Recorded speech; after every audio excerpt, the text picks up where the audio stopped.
Okay, we want to talk about the main menu bar within Vizrt T5. Okay, we briefly covered it in the Vizrt user interface video, but there's a few more options here that we can go over. The main menu bar is the bar that runs along the very top here, and it goes from left to right, and the small icons are on the far right here. So number one, we covered a video on workspaces and default, but workspaces allow us to change the different views of Vizrt T. We can come in here and switch the predefined views. They have default views, stage scripting. We can add any view that we want through our available docs here. If we don't have a window open that we need to access, we can do that through the available docs. There's also a place to manage and store your own workspace. So if you find a configuration on the user interface that you want to save or keep, you can do that. And like I said, there is a separate video on Vizrt T workspaces that you can check out.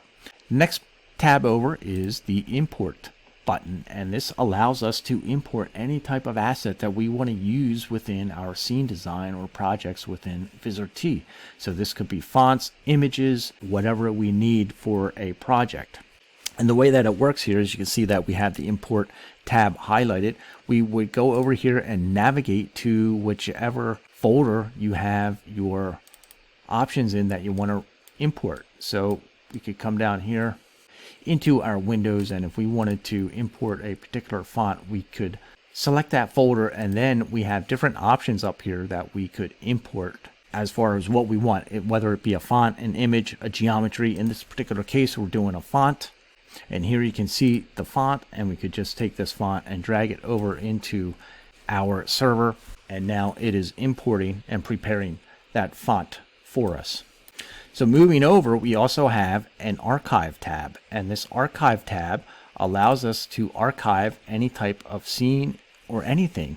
So if we can package this up and email it or zip it up and use it on a different computer, and the way that it works is that we just take different scenes, images, fonts, substances, geometries, whatever you need to package up, we can package up into this little archive, and then we would just save this somewhere on your computer or on the cloud, and then you have a Vizrt T archive, a .via file, which can be used on different computers or can be sent to someone somewhere else.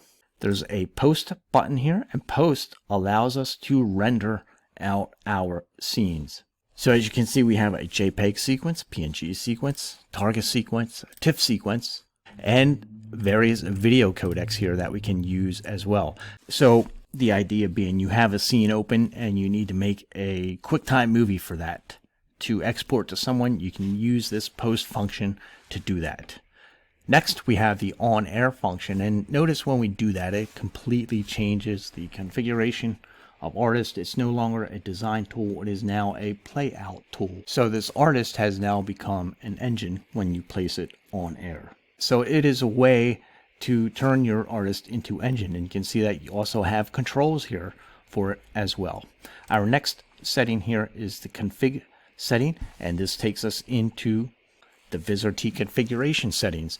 And when we click on here, notice there are a bunch of settings to go through here on the side, and as you click through it, you might get a glazed over look on your face, but some of these actually have purpose, and unless you really need to dive in here to change something, you may not ever see this. This is more of an engineering setting, so you have things like camera functions for virtual sets. You have your database. You can set your clock formats, output formats, video formats, user interface. There's a lot of different settings within this configuration that you can change and use for your benefit.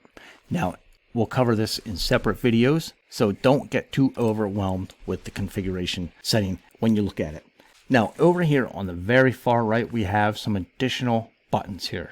So we have this user and database settings right here. If we click on this, it's going to give us a little box here, and this box is part of the graphic hub, and within this, it will show us who else is logged in, what other team members, and if you needed to type a message to them, you can type that in there.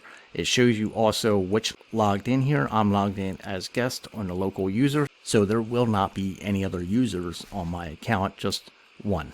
Now we also have the Viz Artist documentation. So when we click on this window right there, it pops up the Viz Artist user guide.